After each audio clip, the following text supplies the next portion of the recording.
The smell of blood never left Isaiah's hands. No matter how many times he scrubbed them in the murky trough behind the slaughterhouse, no matter how hard he scraped his skin with sand or ash, the iron stink stayed. It clung to his fingers, settled into the creases of his palms, followed him into sleep, and woke with him before the sun. It was the smell of his days and the taste of his nights, thick in the back of his throat like a memory that refused to die. But wait for a second before we continue towards the video. Let us know in the comments which country you're watching from, and what time of day it is for you. And don't forget to subscribe. The slaughterhouse sat at the edge of the plantation, far enough from the big house that the screams of animals wouldn't disturb the master's supper, close enough that the overseer could keep an eye on things when he felt like it. It was a squat, ugly building made of stone and warped timber, its roof sagging like an old man's back. Chains hung from thick wooden beams inside, some short, some long, all stained dark from years of use. Meat hooks, sharpened and reshaped by countless hands, swayed gently whenever the wind pushed through the cracked walls. Isaiah had been working there since he was 17. He was 36 now. Every morning before the sky fully lightened, he was marched from the slave quarters with the others assigned to labor near the river. But while they split wood or hauled sacks of grain, Isaiah was led to the slaughterhouse alone. The overseer said it was because he was strong, said it was because he didn't talk back, said it was because animals didn't frighten him. None of that was true. Isaiah was there because he understood killing, not the kind that came from rage or panic, but the slow practiced kind, the kind that required patience, precision, and the ability to shut off parts of yourself you didn't want to feel anymore. Hogs didn't die clean if you rushed them. Cattle suffered if your hand shook. You learned to breathe steady. You learned where to strike. You learned how to end a life quickly, even when you hated what you were doing. The first animal he ever killed screamed so loud he vomited afterward. By the 10th, he stopped vomiting. By the 100th, he stopped hearing the screams at all. The plantation called him valuable.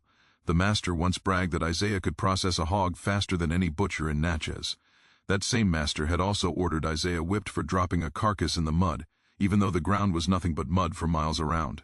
Value didn't mean mercy.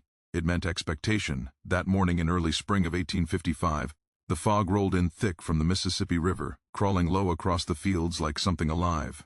The air was damp and cold enough to stiffen the joints, and Isaiah's breath puffed white as he pushed open the slaughterhouse door. Inside, the darkness swallowed him whole. He lit the single oil lamp hanging by the entrance and set it on its hook, casting long, crooked shadows across the walls. Chains rattled softly as he walked past them. He ran his hand over the anvil in the center of the room, feeling the old dents and nicks left by years of cleavers and bone saws. The anvil was heavier than any man should have to move, yet Isaiah had dragged it himself when the old one cracked. His muscles had been shaped by labor, dense and corded, not the kind that came from choice or pride, but from necessity. His shirt hung loose on his frame, soaked through at the collar with old sweat that never quite washed out. He set about his work without thinking, because thinking made time slow, and time was dangerous when you had nothing but your thoughts to fill it. The hogs were brought in squealing, eyes wild, hooves scrabbling against stone. Isaiah murmured low sounds as he worked, not words, just breath and rhythm. His hands moved automatically, blade, hook, chain, pull. Blood pooled and ran into the grooves. Cut into the floor generations before he was born. Outside, the plantation was already awake. Orders barked, whips cracked. Somewhere far off, a woman cried out, the sound sharp and sudden before it was cut short. Isaiah didn't look toward it. Looking never helped. It was nearly midday when the boy came. Isaiah heard him before he saw him, a soft scuffling near the back wall where the stones had shifted over the years. The slaughterhouse wasn't meant to keep people out, only animals in. Isaiah froze, cleaver halfway through separating joint from bone, every sense sharpening at once. He listened, breath held, until the scuffling turned into a hoarse whisper. "Mister, please." Isaiah turned slowly, heart pounding against his ribs. The boy stood just inside the shadowed doorway at the back, thin as a fence rail, skin smeared with mud and blood not his own. He couldn't have been more than 15. His eyes were huge in his face, whites showing all around like a frightened animal's. Isaiah said nothing at first. Silence could be safer than kindness. "I ain't got nowhere else," the boy whispered. "They close. I heard dogs." That word settled heavy in Isaiah's chest. Dogs meant slave catchers, not the plantation hounds that chased runaways for sport, but the men who followed scent like religion. Men who didn't belong to any one master, who made their living dragging people back in chains or leaving them broken in ditches if the reward wasn't worth the trouble. Isaiah set the cleaver down slowly. He wiped his hands on his trousers, leaving dark streaks behind, and studied the boy's face. There was desperation there, but also something else. Hope, fragile and foolish. "You can't stay," Isaiah said quietly. His voice sounded strange to his own ears, rough from disuse. "They'll come here first." "I know," the boy said quickly. "That's why I came. Nobody want to go near this place. Smell keeps 'em back." Isaiah almost laughed at that. Almost. The smell hadn't kept anyone away who mattered yet. "What's your name?" he asked, surprising himself. "Samuel," the boy said. "From the Walker place? Up the road?" Isaiah nodded once. The Walker place had lost 3 runaways in the past year. 2 had been dragged back alive. 1 hadn't. "You been running long?" 2 days, maybe 3. Samuel swayed slightly as he spoke, exhaustion finally catching up to him now that he'd stopped moving. Isaiah looked at the chains overhead, at the hooks, at the floor still slick with blood. He thought of all the things this room had seen, and all the things it hadn't. He thought of the stories whispered in the quarters at night, of places where the river swallowed people whole, of swamps that hid men until they were free or dead. "Get behind the barrels," Isaiah said finally, nodding toward a stack of salt casks near the back wall. "Don't make a sound. If they come, don't move unless I tell you." Samuel's eyes filled, not with tears but something close to it. He nodded furiously and slipped into the shadows, pressing himself between wood and stone until he was almost invisible. Isaiah returned to his work with shaking hands. The dogs came in the afternoon. He heard them first, baying and snarling, the sound carrying far and wide. It was followed by laughter, men's voices loud and careless. Isaiah's shoulders tightened as he worked, every muscle alert. He knew the rhythm of the day well enough to know this wasn't routine. The overseer didn't laugh like that. Boots crunched on gravel outside. A man's shadow passed the doorway, paused, then moved on. Isaiah kept his head down, focusing on the task in front of him. He'd learned long ago that acting normal was sometimes the best disguise. The door burst open not long after. 4 men stepped inside, bringing the outside noise with them. They wore long coats despite the warming weather, pistols at their hips, rifles slung over their shoulders. 2 had dogs straining at leashes, noses low, tails stiff. Their eyes swept the room, taking in the blood, the tools, the chains. "Hell of a place," one of them said, wrinkling his nose. "Looks like it gets plenty of use," another replied, grinning as his gaze lingered on the hooks. Isaiah straightened slowly, keeping his movements measured. He didn't meet their eyes unless he had to. Respect to be the difference between a beating and a bullet. "What you doing here, boy?" the first man asked. "Work," Isaiah said, like always. One of the dogs began to growl, pulling toward the back of the room. Isaiah's heart slammed so hard he thought it might give him away. "What's back there?" the man with the leash asked. "Barrels," Isaiah replied. "Salt." The man squinted at him. "You seen anyone come through here today?" Isaiah shook his head. "Ain't seen nobody." The dog lunged again, barking now. The man cursed and yanked the leash hard enough to make it yelp. "Damn thing's catching something."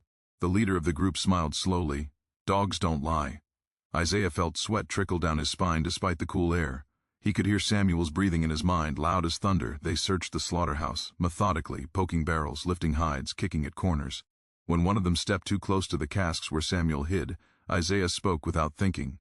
"Watch your step," he said. "Floor's slick. You slip, you'll crack your head open."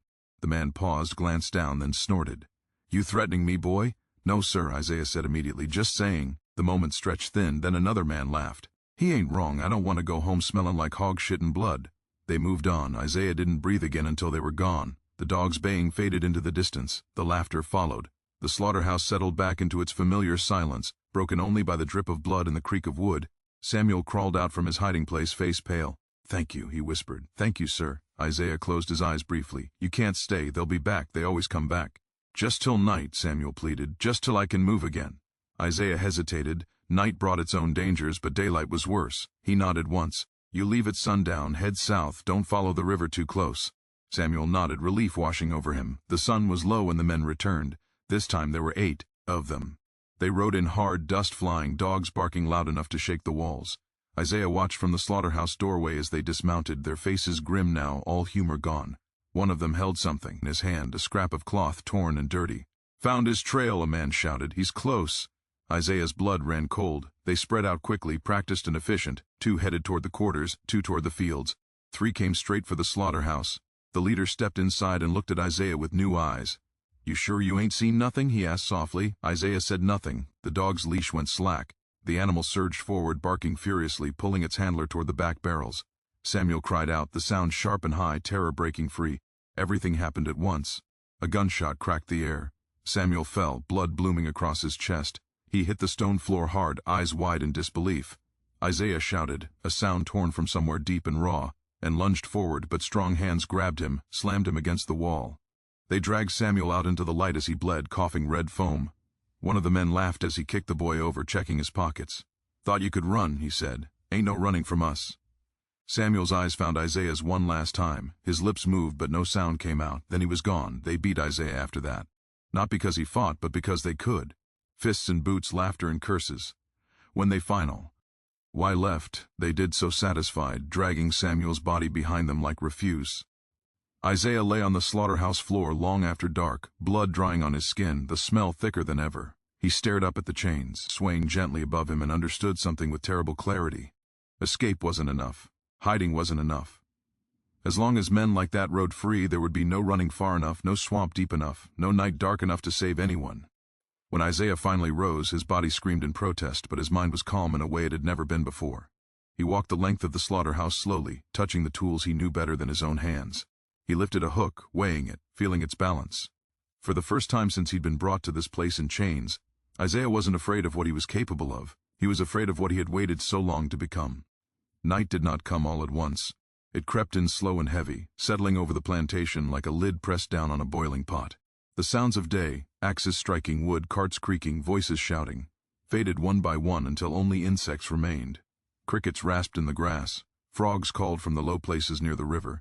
Somewhere far off an owl cried, the sound lonely and hollow. Isaiah lay awake on the hard dirt floor of the slave quarters, staring up at the rough wooden beams above him. Every muscle in his body ached from the beating, but the pain barely registered. His mind would not let go of the image burned into it, Samuel's eyes, wide and searching, fixing on him in that last moment. Not accusing, not begging, just asking something Isaiah could not give. Sleep came in broken fragments. Each time he drifted off, he was back in the slaughterhouse, chains rattling, blood pooling at his feet, the boy's body dragged away like a sack of spoiled meat. He woke with his teeth clenched so tight his jaw throbbed. Before dawn a bell rang, not the usual one that called the enslaved to work, but the sharp, insistent peal that meant something else. Trouble. Visitors. Orders that could not wait. Men stirred around him, groaning as they rose. No one spoke. Talking before sunrise was risky, and today felt especially dangerous. Isaiah stood slowly, testing his ribs. A sharp pain flared, then dulled. He could move. That was enough. They were lined up in the yard when the riders came into view. 8 of them. Isaiah counted without meaning to, the number fixing itself in his mind like a brand. 8 horses, tall and restless, steam rising from their nostrils in the cool morning air. 8 men sitting easy in their saddles, weapons worn like ornaments. These were not the same men as yesterday, not all of them, but they carried the same look. Confidence sharpened by cruelty, purpose fueled by profit. The overseer hurried forward, hat in hand, bowing and scraping in a way he never did for anyone else. Isaiah watched from beneath his lashes, face blank, as the men dismounted. "Morning," one of them said, voice smooth as oil. "We'll be needing space." The overseer nodded eagerly. "Of course, whatever you need. We heard about the trouble yesterday. Terrible business." "Terrible," the man agreed, smiling without warmth. "That's why we're here." Isaiah recognized him then, not by name but by reputation. Elias Crowder. He'd heard whispers of him for years, stories passed from mouth to mouth in the quarters, warnings wrapped in rumor. Crowder didn't just catch runaways, he broke them. Broke the ones they dragged back and the ones they didn't bother returning. He made examples. Crowder's eyes swept over the line of enslaved people, lingering just long enough on each face to make skin crawl. When his gaze reached Isaiah, it paused. "You," Crowder said, pointing. "What's your name?" Isaiah swallowed. "Isaiah. You work the slaughterhouse, don't you?" "Yes, sir." Crowder nodded, as if confirming something he already knew. "Will you say it? Better than a barn. Sturdy, private." The overseer hesitated for a fraction of a second, then nodded again. "Whatever you say." Isaiah felt something tighten in his chest. The slaughterhouse was not just a place of work. It was a place apart, a space he understood better than any other. And now these men were claiming it, the way they claimed everything else. They marched him there after breakfast, flanked by 2 of the catchers. His steps were steady, his expression dull. Inside, the slaughterhouse looked different in the early light. Pale beams of sun slipped through cracks in the walls, catching on dust motes that floated like ash. The chains hung silent, waiting. Crowder stepped inside and inhaled deeply, as if savoring the smell. "Smells like honesty," he said. "Blood don't lie." Isaiah said nothing. The men set about making themselves comfortable, moving barrels, clearing space, tying horses outside. One brought in coils of rope. Another carried in iron shackles that clinked softly with each step. Isaiah watched it all, his mind working even as his face remained still. They planned to use this place as a holding pen. somewhere to bring captured runaways before marching them back or selling them on. Somewhere screams wouldn't travel far. Crowder turned to Isaiah. "You're going to help," he said. "You know the place. You keep things running. You don't, and I'll start with your hands." Isaiah met his eyes briefly, then looked away. "Yes, sir." Throughout the morning, runaways were brought in. 2 men first, caught near the river. Their clothes were torn, feet bleeding, eyes wild with fear. They were shoved to their knees, wrists bound, dogs snapping inches from their faces. Isaiah was ordered to fetch water, to clean blood from the floor, to stand close enough to hear everything. The catchers questioned them lazily, like men killing time. Names, places, who helped them, where they were headed. When the answers didn't satisfy, the questions stopped and the pain began. Isaiah learned the sound of a man choking on his own blood. He learned the dull thud a body made when it hit stone. He learned how quiet someone could become without ever truly going silent. By midday, 3 more were dragged in. One was a woman. She didn't cry. She stared straight ahead, jaw set, even as they struck her. Crowder watched with interest, head tilted slightly, as if studying an animal that might bite. Isaiah felt something shift inside him, grinding and slow. This was not the killing he knew. There was no efficiency here, no mercy. This was something else entirely. When Crowder finally waved a hand for it to stop, the floor was slick again, red streaks tracing paths between old stains. The woman lay unconscious. One of the men laughed and nudged her with his boot. "Leave them," Crowder said. "We'll deal with them tonight." Night again. Isaiah was allowed a scrap of bread and water, nothing more. He sat on an upturned crate near the wall, head bowed, watching through lowered lashes as the men drank from flasks and played at dice. They joked. They argued. They spoke of past hunts, of men who ran and begged and broke. Each story was a little worse than the last, told with pride. Isaiah listened. He listened to how they moved, how they swore when a knot stuck, how one man favored his left leg, how another always checked his pistol twice. He watched where they set their weapons, where they leaned their rifles, where the dogs were tied. He watched the chains. They trusted the slaughterhouse. They trusted the walls, the isolation, the fear they inspired. None of them thought the man they'd ordered around all day could be a threat. To them, Isaiah was part of the building, like the anvil or the hooks. Useful, silent, owned. As darkness fell fully, Crowder stood and stretched. "We'll sleep in shifts," he said. "2 up at all times. Dogs stay loose inside." One of the men groaned. "Place stinks. Better than getting your thar." "Oat cut in the woods," Crowder replied calmly. Isaiah's heart skipped, then steadied. He kept his eyes down. They allowed him to leave only when Crowder was satisfied the doors were barred and the captives secured. Isaiah walked back to the quarters under watch, every step measured, his mind racing. He did not sleep. He lay on his side, staring into the dark, counting breaths. Over and over, he saw Samuel fall. Over and over, he heard Crowder's voice, smooth and certain. By morning, the decision had settled into him like stone. He could not stop them by running. He could not stop them by begging. There was only one language these men understood, and Isaiah had been fluent in it for most of his life. The day passed in a blur of labor and waiting. The catchers brought in 1 more man before dusk, young and injured, barely conscious. They laughed about how easy it had been. Isaiah helped clean the floor again. He hauled water. He kept his head down. Inside, he counted time by the slow swinging of the chains when a breeze slipped through. As night fell for the second time, rain began to patter against the roof, soft at first, then heavier. Thunder rumbled in the distance. The men cursed and moved inside fully, drawing the doors shut. The slaughterhouse filled with the sound of rain, dogs panting, men talking low. Crowder leaned against a beam, watching Isaiah as he finished his last task. "You're quiet," he said. Isaiah shrugged. "Always been." Crowder smiled faintly. "Quiet men are dangerous or useful." He pushed himself upright. "Get some rest. We move at first light." Isaiah nodded and turned away, every step steady despite the pounding of his heart. When he reached the far end of the building, out of direct sight, he paused, his eyes lifted to the hooks. They hung there, dark and curved, sharp and smooth by years of flesh and bone. Tools he knew better than prayer, tools that had never failed him when his hand was sure. The rain drummed harder on the roof. A dog barked suddenly, then settled. Isaiah closed his fingers around the nearest hook, feeling its weight, its balance. For a moment he imagined Samuel's small hands gripping it instead of his own. He imagined all the faces that had passed through this place and never left. He let go and moved away, leaving the hook swaying gently in the dim light. Not yet, but soon. The rain did not stop.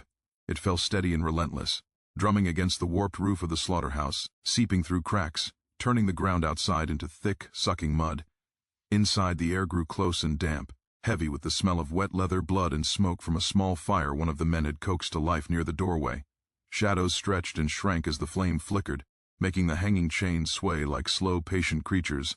Isaiah lay on his side near the far wall, eyes half-lidded, body still. To anyone watching, he looked exhausted, beaten into obedience by long habit. His breathing was slow and even. His hands rested loosely in front of him. Inside his head, everything was sharp and awake. He counted sounds instead of breaths. The rain, the fire, the dog's nails clicking on stone as they shifted, the men's voices, low and lazy now, softened by drink and weariness. He marked where each man settled, where boots were kicked off, where weapons were laid aside for comfort. He memorized the rhythm of the place as it was now, because soon it would change, and nothing worked unless you knew the difference. Crowder took the first watch. Isaiah recognized it by the way the others deferred, the way they grumbled but did not argue. Crowder stayed standing, leaning against one of the thicker beams near the center of the room, a rifle within reach, a pistol at his belt. His eyes moved constantly, never lingering too long in one place. Even resting, he was alert. The others spread out, two near the fire, one against the wall close to the captives, another on a crate near the doors. One man took to pacing for a while, restless, until Crowder snapped at him to sit down. The dogs were untied but trained. They moved freely, noses low, occasionally sniffing toward the back of the building where Isaiah lay. Each time, one of the men hissed at them to settle, tossing a scrap of meat to keep them occupied. Isaiah waited. Time stretched, then folded in on itself. Minutes felt like hours. His body ached, but he welcomed the pain. It kept him anchored. He focused on the memory of Samuel's eyes, not to torture himself, but to remind himself why waiting mattered. Eventually the voices dulled further. One by one, heads drooped. A man snored softly, then louder. Another cursed in his sleep and rolled over. Crowder remained upright, but even he grew stiller, his movements slower, his gaze less sharp. The rain masked smaller sounds. It swallowed the quiet creak of wood, the soft brush of skin against stone. Isaiah shifted just enough to ease pressure from his shoulder. No one noticed. He thought of the first animal he'd ever killed, how his hands had trembled then too, how fear had rushed hot and fast through him. He had learned to work through it, to let it pass, to trust muscle memory when his mind faltered. He trusted it now. When Crowder finally turned his back to adjust the fire, Isaiah moved. It was not a sudden lunge. It was a smooth, practiced rise. Slow enough to avoid sound, fast enough to matter. He reached up and closed his fingers around the nearest chain, the cold iron biting into his palm. The hook at its end was heavy, curved inward like a question mark, sharpened to a dull gleam. He lifted it free without letting it clink. Crowder turned back just as Isaiah stepped out of shadow. For a heartbeat, their eyes met. Crowder's widened, not with fear but surprise. His hand went for his pistol. Isaiah swung. The hook caught Crowder beneath the jaw, punched through skin and muscle with a sickening give Isaiah knew too well. Crowder's shout turned into a wet, choking sound as Isaiah yanked hard, dragging him forward. The rifle clattered to the floor. Isaiah didn't stop. He twisted, using the chain for leverage, pulling Crowder off balance and slamming him face first into the anvil. Bone cracked. Blood sprayed warm across Isaiah's hands and chest. The dogs exploded into barking. Men shouted, scrambling to their feet. Someone fired a shot blindly, the sound deafening in the enclosed space. The bullet slammed into stone, showering chips across the floor. Isaiah hauled on the chain again, lifting Crowder's weight enough to unbalance him completely. The hook tore further, and Crowder's legs buckled. Isaiah wrapped the chain around his forearm and pulled, muscles screaming as he dragged the man toward the hanging pit near the back, where carcasses were usually bled out. Crowder clawed weakly at the chain, eyes wild now, mouth working soundlessly. Isaiah felt nothing but focus. He kicked Crowder's legs out from under him and let the chain take his weight. The hook held. Crowder's body jerked, then stilled, suspended just above the floor, blood pouring down in a steady stream that joined the old stains beneath. Isaiah let go and stepped back into shadow as chaos erupted. Men shouted Crowder's name. Dogs lunged, snapping and snarling, but confusion tangled them, leashes trailing. Another shot rang out, then another, flashes lighting the room in harsh bursts. Someone screamed, a high, thin sound that cut through everything else. Isaiah moved along the wall, keeping low, heart hammering now but movements precise. He grabbed a second hook from its place, then a third, sliding them free like tools from a rack. He knew where each one hung. He had hung them himself. One of the men ran toward Crowder's hanging body, skidding in blood. Isaiah stepped out behind him and drove a hook into the back of his thigh, yanking hard. The man went down screaming, hands clawing at the stone. Isaiah didn't finish him. He didn't need to. Panic would do the work. Another catcher charged toward the captives, perhaps thinking to use them as leverage. Isaiah intercepted him, swinging the hook low, catching him behind the knee. The man fell forward, face smashing into the floor. Before he could rise, Isaiah planted a foot between his shoulder blades and hauled up on the chain attached to the hook embedded in his calf. The scream that followed echoed off the stone walls. Isaiah dragged him toward a beam, looping the chain over it and pulling until the man was forced upright, weight straining against torn muscle. Isaiah tied it off with a knot he'd used 1,000 times on carcasses. The dogs lunged again, drawn by blood and noise. One snapped at Isaiah's leg, teeth grazing cloth. Isaiah kicked hard, connecting with its ribs. The dog yelped and stumbled back, colliding with another in the confusion.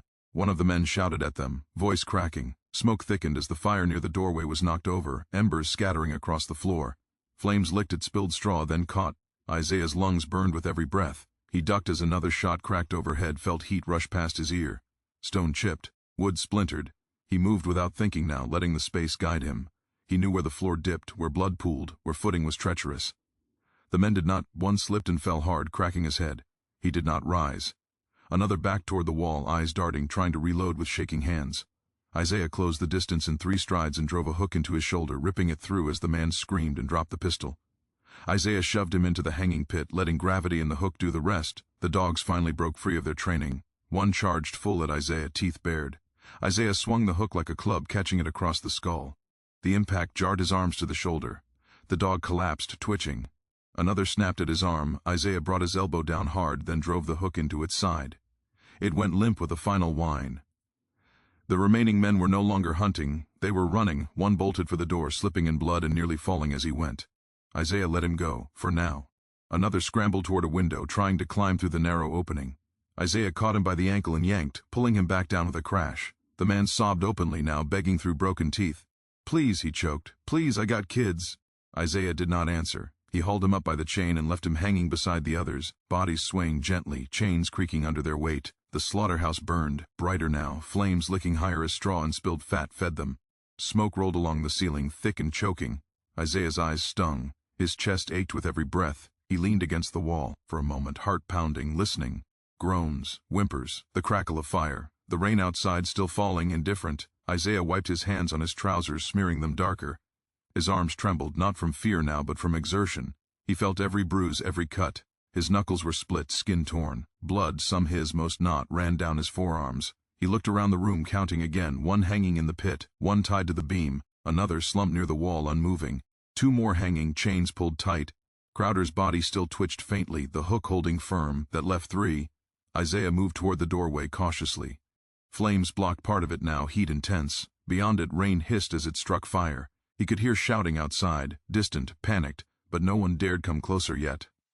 A movement caught his eye near the captives. One of the remaining catchers crouched low, using the bodies of the enslaved prisoners as cover, pistol raised with shaking hands. His eyes were wide and glass. Sigh, mouth moving in silent prayer. Isaiah stepped into view deliberately. The man fired. The shot went wide, bullet slamming into a chain, sparks flying. Isaiah lunged forward, grabbing the chain and yanking hard. The sudden movement threw the man's aim off further. Isaiah drove the hook up under his ribs, feeling it slide between bones. The man gasped, a sound like air leaving a bellows, and sagged forward. Isaiah eased him down gently, then pulled the hook free with a wet sound. The man did not move again. Isaiah turned toward the captives. They stared at him in stunned silence, eyes reflecting firelight and fear.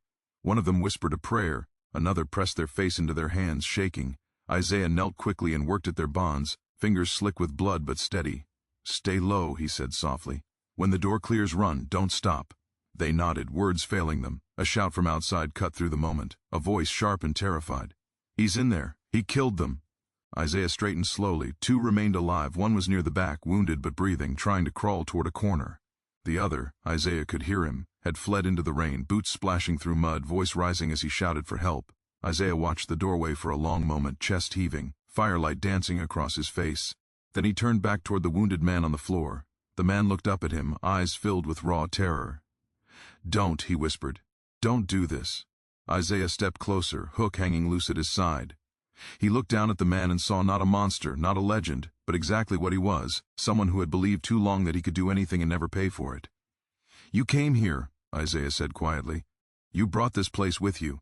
The man shook his head weakly, blood bubbling at his lips. "I'll get you papers, freedom, I swear."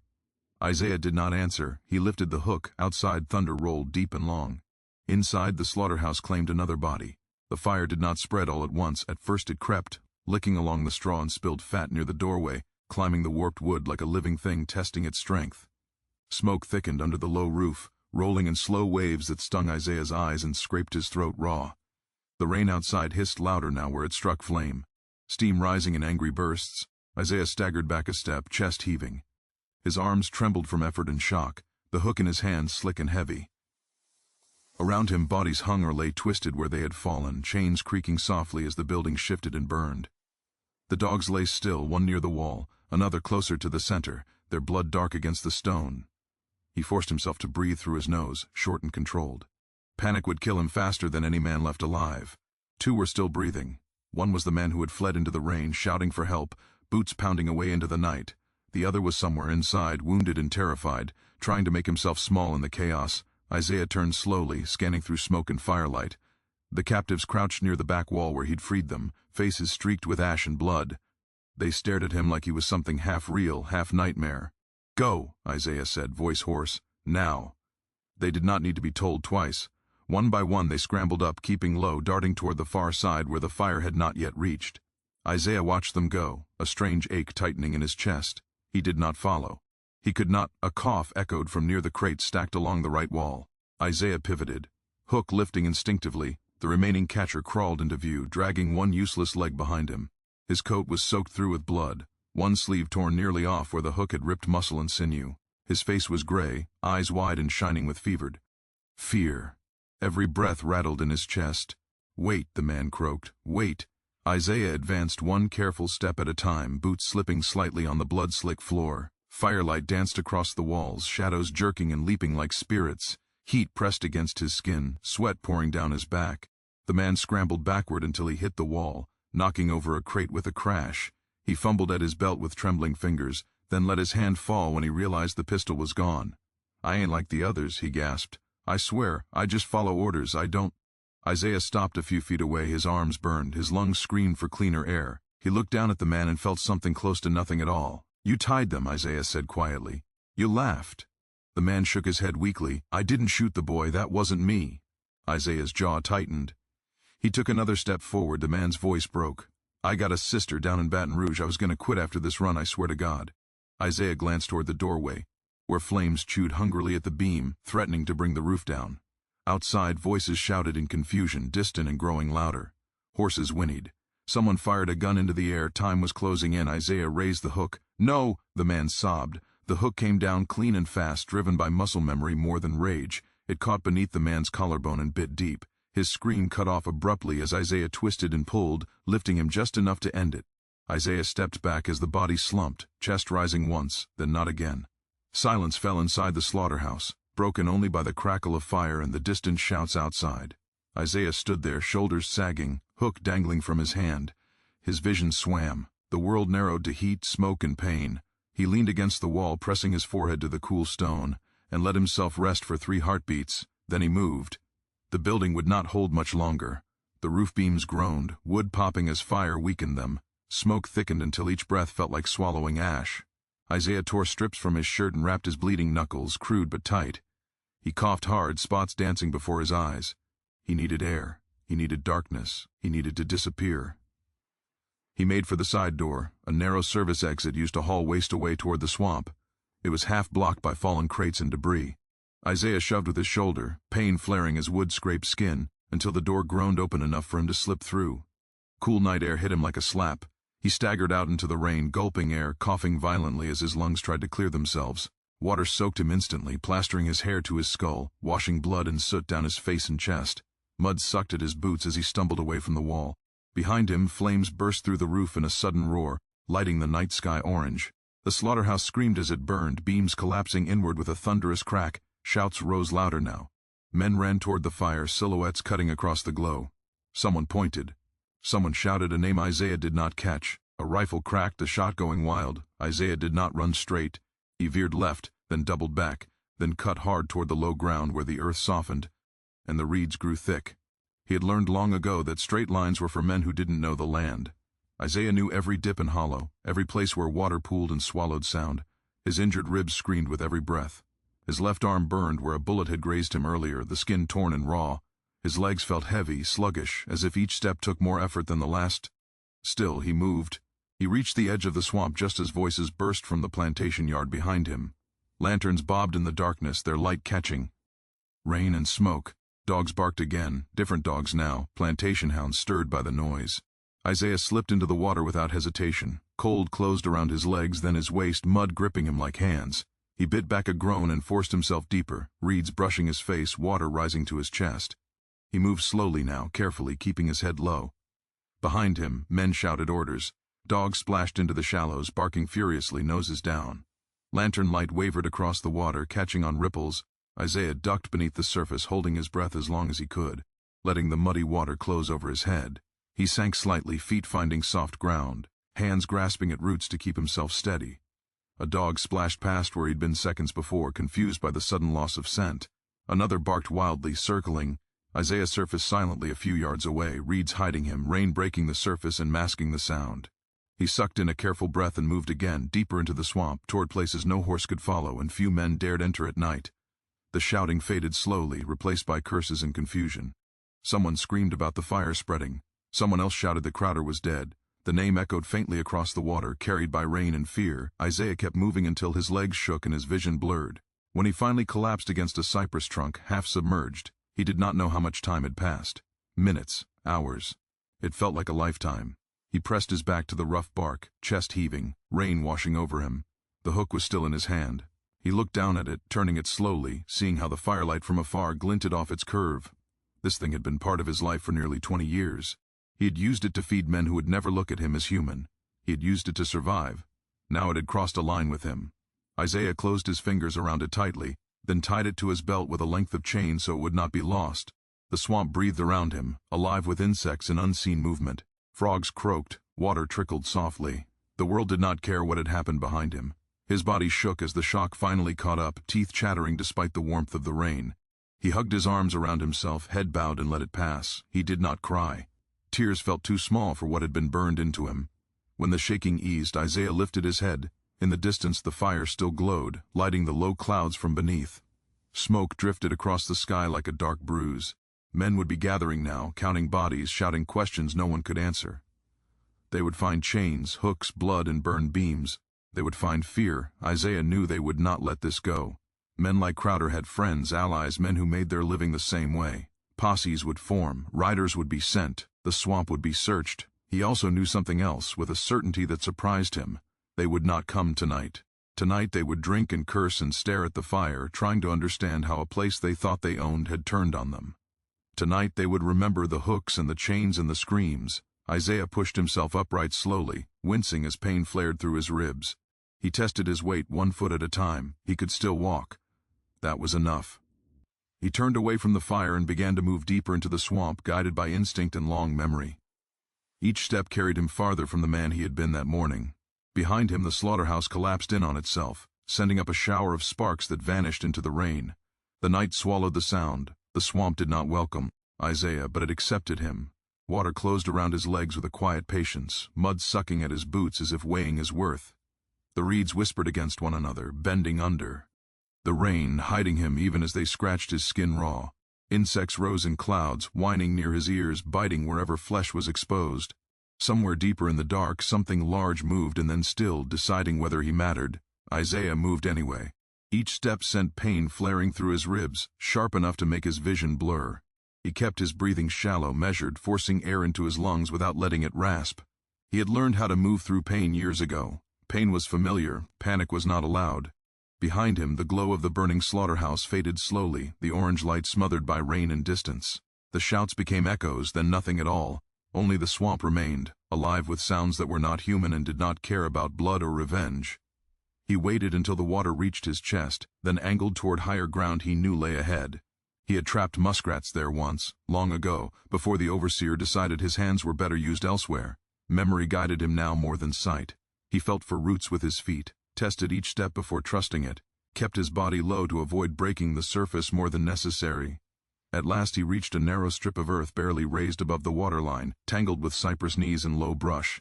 He collapsed there, half sitting, half lying, back against a tree trunk slick with rain. His muscles shook uncontrollably now, the effort and shock catching up all at once. Isaiah pressed his forehead into his hands and waited for the trembling to pass. It took a long time. When he could move again, he checked himself the way he had checked animals after a kill, methodical and detached. His ribs were bruised badly, maybe cracked, but not broken enough to stop him breathing. His left arm bore a long graze where a bullet had kissed flesh, angry and burning but shallow. His knuckles were split, fingers swollen.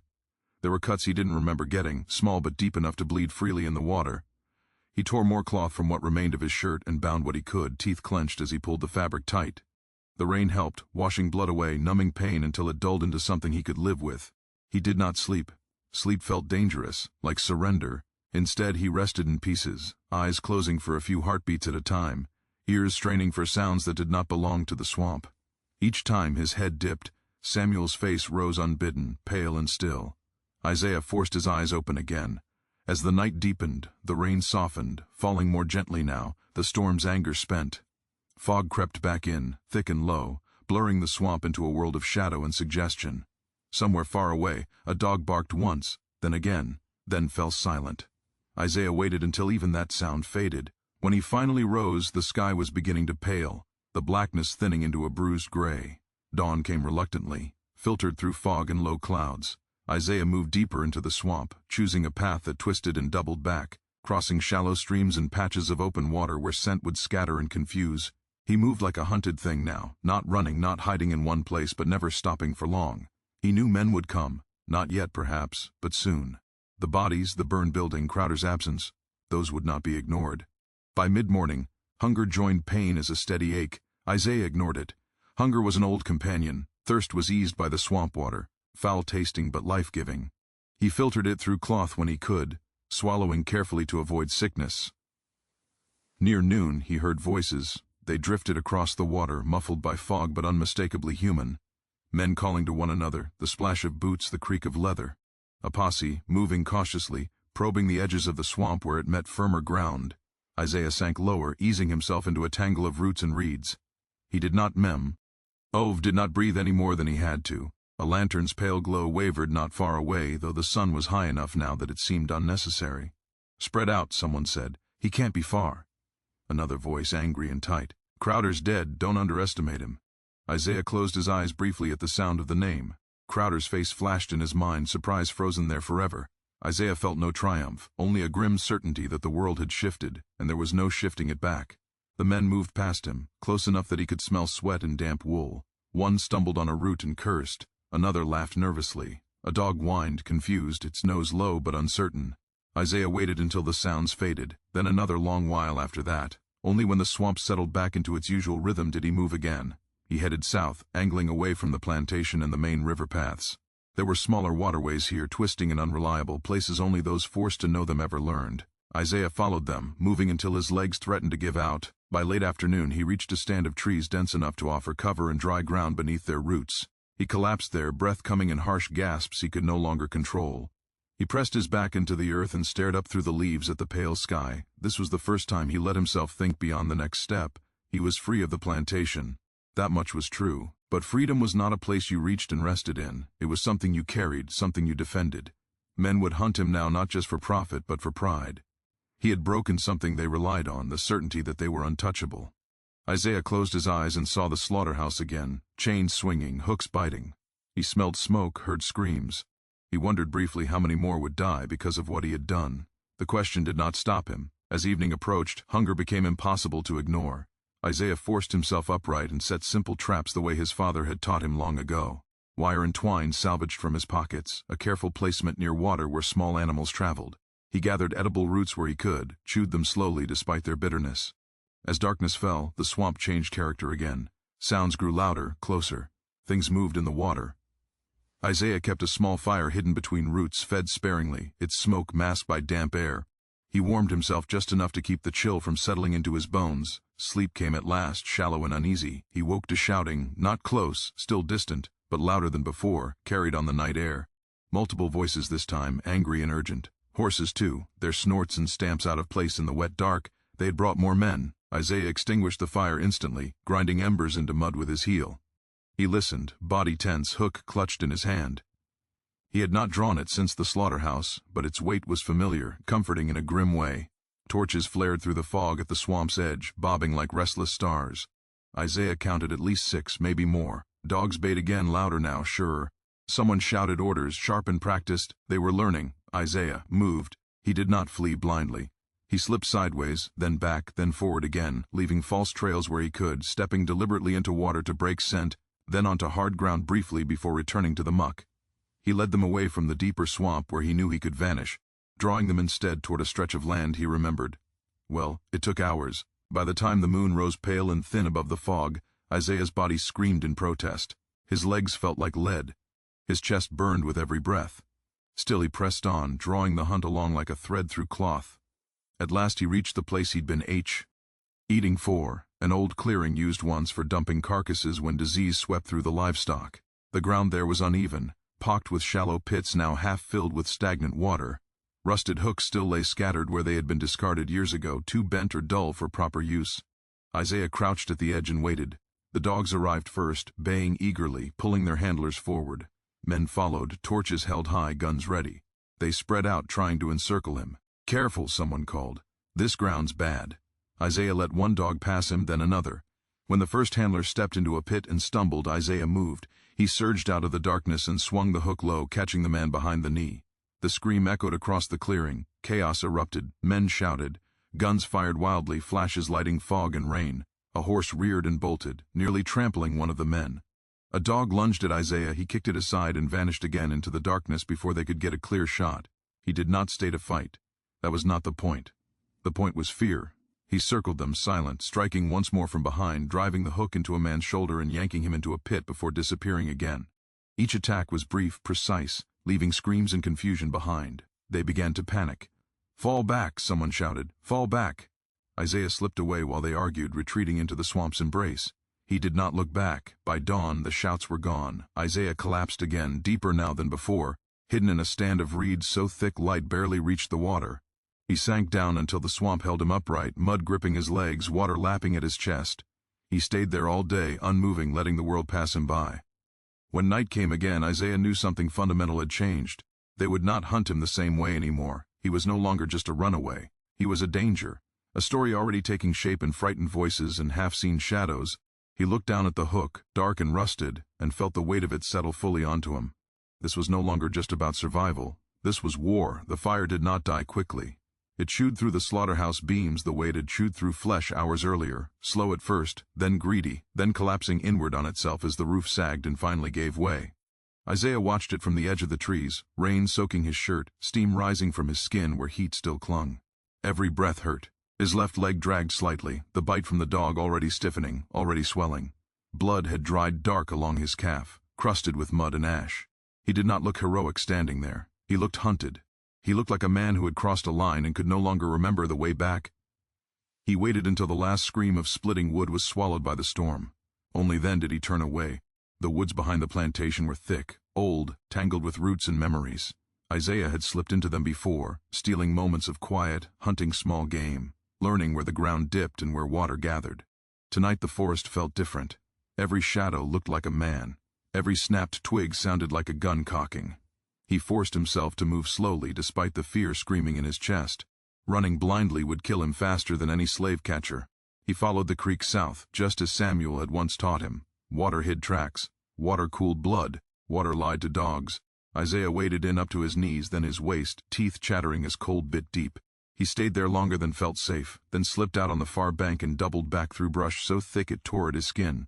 He did not stop until his lungs burned and black spots danced at the edges of his vision.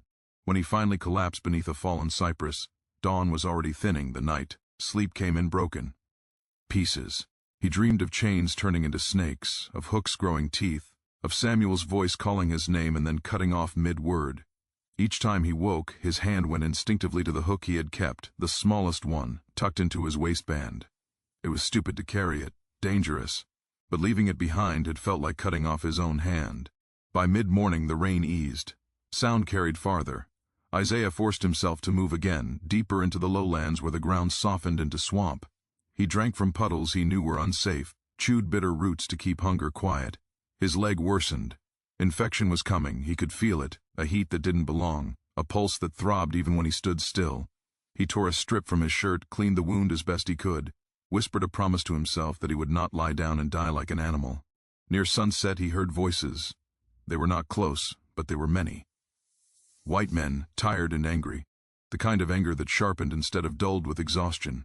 He caught fragments through the trees, curses, orders, the name of the plantation owner spoken like a prayer and a threat. They were already telling the story wrong, he knew.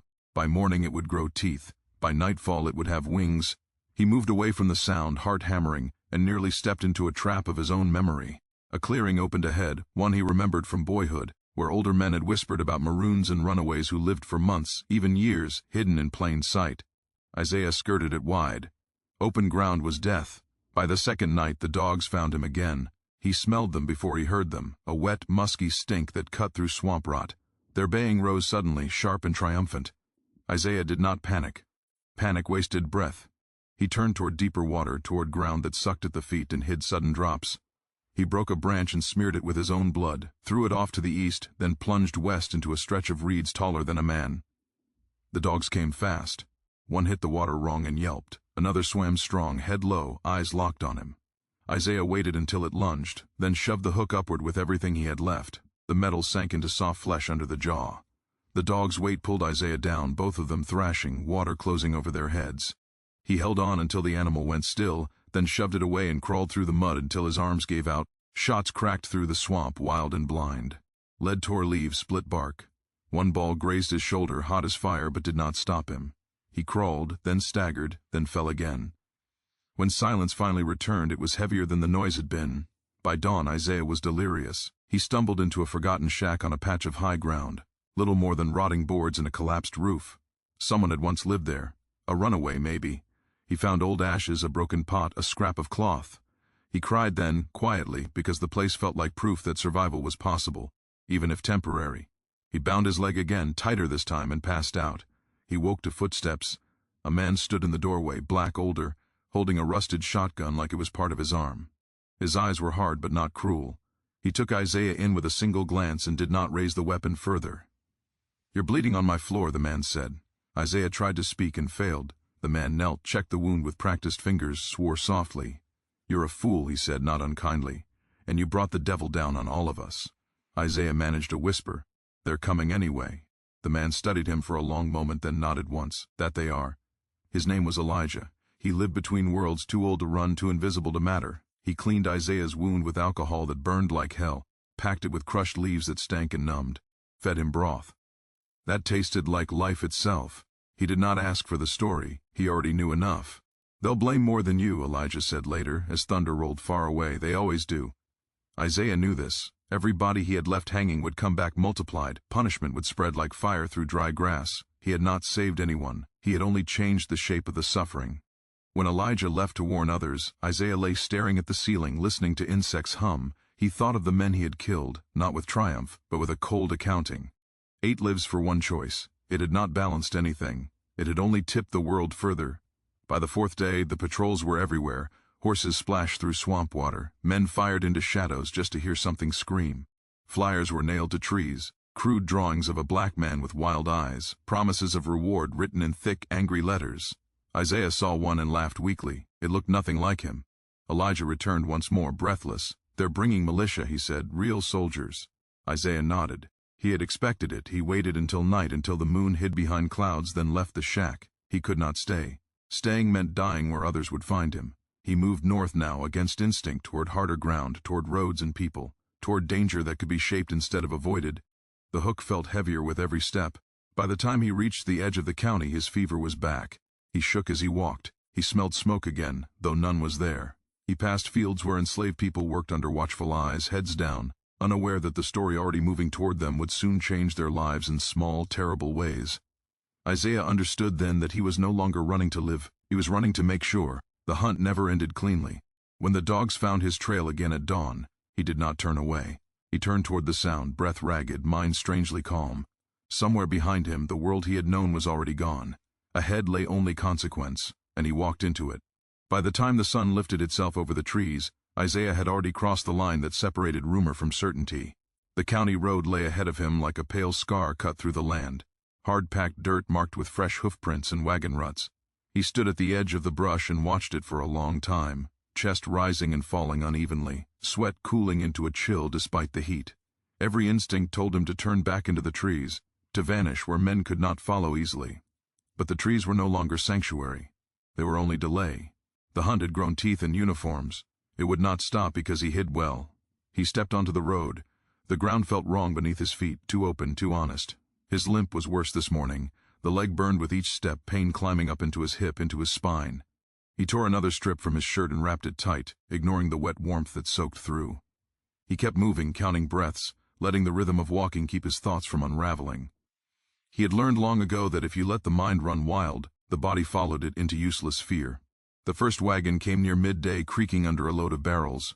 The driver slowed when he saw Isaiah, eyes narrowing. Isaiah lifted his hands, palms out, empty. He did not beg. He did not threaten.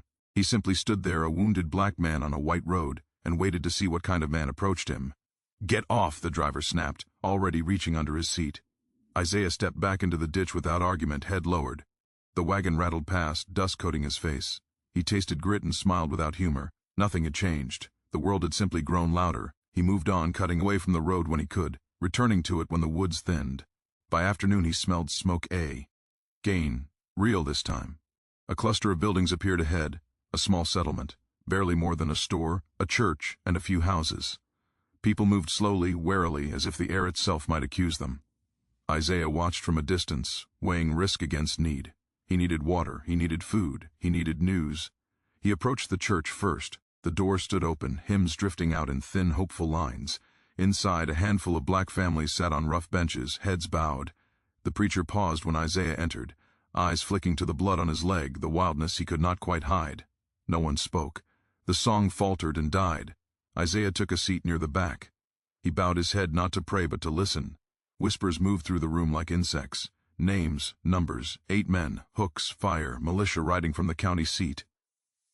A reward doubled overnight. Triple if he was taken alive. He nearly laughed. After the service, an old woman pressed a cup of water into his hand, fingers trembling. A young boy stared at him with open awe and fear. The preacher leaned close and spoke low. "You can't stay," he said. "They'll come here just to see if we're hiding you." Isaiah nodded. He had not expected kindness without cost. He left with bread tucked into his pocket and a direction murmured under breath. "North," the preacher said. "Toward the river. There are places they won't look hard. Not at first." The river took him 2 days to reach.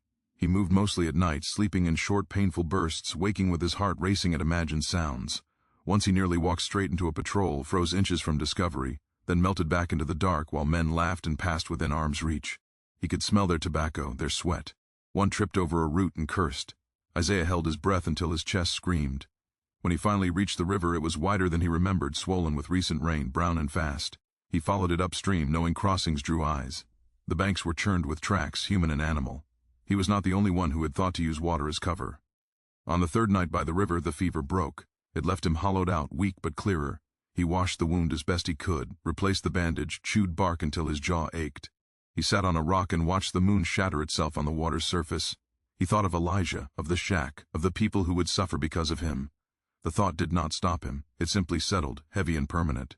The sound of oars cut through the night. Isaiah slipped into the brush, heart hammering, eyes fixed on the river. A small boat slid into view, 2 men rowing, a lantern hooded low. They were not patrol, not dressed like militia.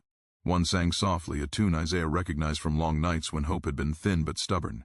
His breath caught. He stepped out before fear could change his mind. The boat rocked as the men saw him. One reached for a knife. The other stared, mouth open. Isaiah raised his hands again, empty. "I won't hurt you," he said, voice rough. "I need to cross." The men exchanged a look heavy with meaning. They were river folk, free or nearly so, living between law and neglect. One spat into the water. "You're the one," he said. Isaiah did not deny it. They took him across in silence, the current tugging at the hull. On the far bank, one man handed him a small bundle, dried meat, a scrap of cloth, a vial that smelled sharp and medicinal. "Don't come back this way," he said. "They're already asking questions." North of the river, the land changed. Fewer plantations, more scrub, more small farms, fewer men with dogs. Isaiah moved with more confidence now, though his body lagged behind his resolve. He began to think not just of escape, but of misdirection. He doubled back on his own tracks, crossed open ground just long enough to be seen, then vanished into places that swallowed sound. He leer. Ned to read the signs of pursuit the way he once read animals, broken branches, crushed grass, the shape of a footprint telling wait, haste, fear. He heard later that 2 posses collided in the woods, mistaking each other for their prey. Shots were fired. A man was wounded. The story grew again, adding madness where there had been calculation. By the end of the week, his name had become a warning. Mothers pulled children close when they heard it. Men swore they would be the ones to end him. Some whispered with something like admiration, quickly buried under terror. Isaiah did not know this then. He only knew that every road felt watched, every shadow alive. The barn stood alone on a rise, red paint peeling, doors hanging crooked. He approached it cautiously, hunger gnawing. Inside he found hay, a rusted plow, and nothing else. He lay down anyway, too tired to care, and slept like the dead. He woke to shouting. The barn doors slammed open, light flooding in. Men poured inside, guns raised, faces tight with triumph. Isaiah rolled, came up on one knee, the hook already in his hand. For a heartbeat, no one moved. Then a shot rang out, deafening in the enclosed space. Wood exploded inches from his head. He ran. He burst through the side wall, boards tearing loose, splinters cutting his skin. He hit the ground hard, pain flaring white, and scrambled up as bullets snapped past. He reached the fence and vaulted it, landing wrong, biting back a scream. Dogs bayed close, too close. He ran toward the creek, toward the drop where the bank fell away sharply. He did not slow. At the edge he leapt, the water swallowed him whole, cold and shocking. He let himself sink, lungs burning, then kicked for the surface downstream. He came up gasping beneath overhanging brush, clung there while dogs splashed past, confused. Men shouted, fired blindly. One dog caught his scent and lunged. Isaiah struck without thinking, the hook flashing, then he was moving again, deeper, always deeper. When night fell, he crawled out miles away, body shaking, hands numb. He lay on his back and stared at the stars, counting them until his breathing slowed. He laughed then, a short, broken sound, because he understood at last what he had become to them, not a man, a storm. By the time word reached him, through whispers traded at a distance, through looks that lingered too long, that the militia had orders to burn out anyone suspected of helping him, something inside Isaiah hardened completely. He had tried to run clean. He had failed. The world would pay the difference. He turned east at dawn, away from the river, away from the direction everyone expected. He headed toward a place he had sworn never to see again, a place thick with memory and iron, toward the county seat, where roads converged and men believed themselves safest. The hook rode heavy at his side. His leg dragged. His eyes burned with fever or fury, he could no longer tell which. He walked openly now when it suited him, slipped away when it did not. Each mile carried him closer to the heart of the machine that hunted him. Each step was a decision made without illusion. By nightfall, the lights of the town flickered on the horizon, small and arrogant against the dark. Isaiah did not stop walking. Weeks had passed since that fateful night when the air in the Mississippi Delta had thickened with smoke, blood, and fear. What had begun as whispers among the enslaved soon crawled into the ears of the overseers, the traders, and even the local townsfolk. Rumors moved faster than any horse could carry a message, twisting and turning, each retelling adding another shade of horror, another brushstroke of the grotesque. Some said it was a demon that had taken up residence in the slaughterhouses. Farmers and butchers swore they heard chains scraping against walls when no one was there, and that meat hooks swung violently even when no wind stirred. Others whispered more cautiously, fearful that saying the name too loudly might summon the wrath that had fallen upon the last ones who ventured near the delta. Isaiah, they muttered, as though saying his name could breathe life back into the shadow he had become. No one ever found a body, not a single corpse, charred bone, or even a scrap of torn clothing. Every search conducted by slave catchers, bounty hunters, and the occasional curious townsman ended in emptiness. Yet every report of a missing person or a vanished slave somehow found its way back to the same conclusion: Isaiah had survived, or perhaps he had transformed. The line between man and myth blurred, and in the swampy stretches of the delta, it was impossible to tell which stories were fact and which were fear. The local authorities, reluctantly and sometimes dismissively, recorded strange incidents in official logs. But anyone who questioned too much, who pressed for evidence, found themselves barred from plantations, accused of witchcraft, or left to confront the eerie silence of empty slaughterhouses. Doors that once swung freely to the outside world remained locked in fear. Nights became restless for anyone whose livelihood tied them to the delta.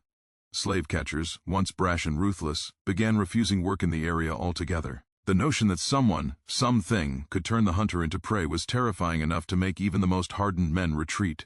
Among the enslaved, Isaiah's legend grew beyond measure.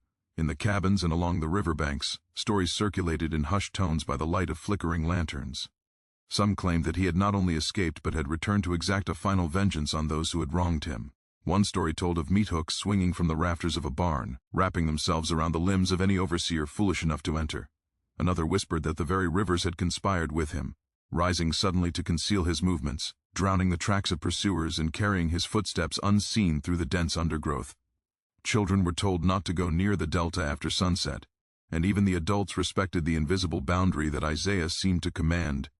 Merchants, too, began noticing the change. Boats that once carried enslaved people along the river now returned with empty holds.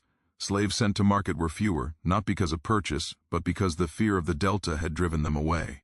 A pattern emerged. Plantations farther inland still functioned, but near the swamps and the lowlands of Mississippi, laborers whispered of nights when the sky seemed darker than usual, when the air vibrated with a tension that no one could explain. It was a collective anxiety, a fear that preyed on the consciences of men who had never before experienced being hunted. Some of Isaiah's former companions came forward cautiously to tell fragments of his story. They described the night of his disappearance in ways that painted him as both human and something else. He had moved like a shadow, silent but unstoppable. He had confronted the hunters, one by one, with a ferocity that seemed unnatural, yet no one could agree on what exactly had happened. Some claimed he had torn a man in two with his bare hands. Others said he had whispered curses that caused the hunters' horses to panic and flee into the swamps, never to be seen again. Every retelling added layers of horror and power to Isaiah's myth, until the line between reality and legend was entirely obscured. Plantation owners grew desperate, hiring both mercenaries and self-proclaimed spiritualists to root him out. But even these men, seasoned in cruelty and blood, were met with failure. Doors locked from the inside, ropes snapped, chains swung as if guided by invisible hands.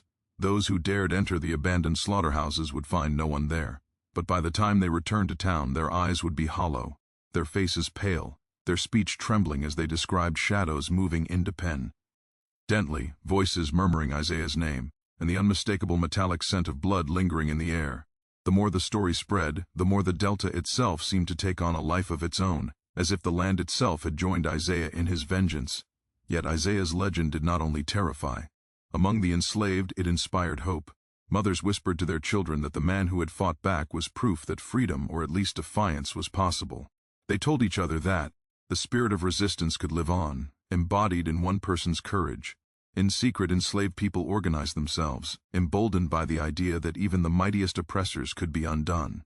Isaiah became a symbol of resistance, a reminder that fear could be wielded by those society had deemed powerless.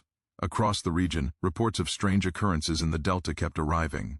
Horses would bolt at unseen forces, fires would ignite mysteriously in abandoned barns, and cries would echo through the night. Traders and bounty hunters, once confident in their ability to capture or intimidate, began to fear the very ground beneath their feet. Entire crews refused to land near certain riverbanks. Merchants refused contracts that involved plantations near Isaiah's last known location. Town meetings were convened in panic, trying to devise ways to reclaim the delta, but none could propose a solution. The fear had shifted. The hunted had become the hunters, and the once powerful men who had terrorized others now found themselves cornered by a legend that might be more than mere story. Some curious observers tried to rationalize the events. Scientists, doctors, and rationalists visited, hoping to find evidence of disease, mass hysteria, or natural phenomena. They found none. The swamps, forests, and ruins of slaughterhouses refused to offer clarity. Every examination ended with the same unsettling conclusion: the delta had changed. Those who had once walked freely now stepped carefully, eyes scanning every shadow, every rustle in the leaves. The invisible presence that Isaiah left behind lingered, a reminder that some horrors cannot be fully explained.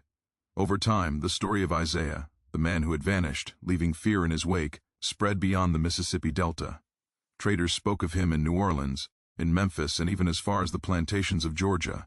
Each region added its own embellishments. Some claimed he could disappear into thin air, others that he had allied with spirits of the swamp to exact justice.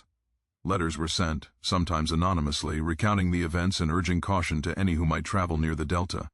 The legend became larger than life, a tale of vengeance, defiance, and the unexplainable power of a man pushed to the edge. What remained most remarkable, however, was that Isaiah himself never returned in any concrete form. No one ever saw him again. No body was recovered. No definitive proof of his survival existed beyond the testimonies of the terrified and the whispers of the hopeful. And yet, that absence became his most potent weapon. Fear thrives on uncertainty. The unknown is a predator far more effective than any man with a gun. Isaiah had understood that. By vanishing, he became eternal, a specter whose name alone commanded respect and terror. Plantations in the Mississippi Delta slowly adjusted to a new reality. Overseers learned to fear the land they once ruled with impunity. Workers, though still bound, began whispering Isaiah's story in secret, finding courage in his actions. The river, the swamps, and the abandoned slaughterhouses became hallowed ground in local memory, a monument to resistance built not of stone or brick, but of fear, legend, and the ineffable presence of one man who refused to be broken. And so the story ends not with a resolution but with a transformation. Fear, once the tool of slaveholders, shifted its allegiance. It now belonged to Isaiah, to the Delta, and to the Count. Less whispered legends that would haunt the region for generations. In the shadows, where chains and hooks once signified suffering, there now lingered the unmistakable proof that vengeance, courage, and the human spirit could turn the tables, even in the darkest corners of history. Weeks became months, and months became years, yet the story never faded. Children grew up hearing of the man who vanished into the swamps and returned as a legend. Travelers crossing the Delta paused at the river's edge, sensing something unseen, watching, judging, waiting. And though no one could say with certainty what became of Isaiah, his influence remained. It was in the silence of abandoned fields, the sway of empty hooks, the rustle of reeds along the water, and the trembling hearts of those who dared enter the lands he had touched. Isaiah had become immortal, not in flesh, but in fear, hope, and the unyielding testament of one man who refused to be enslaved.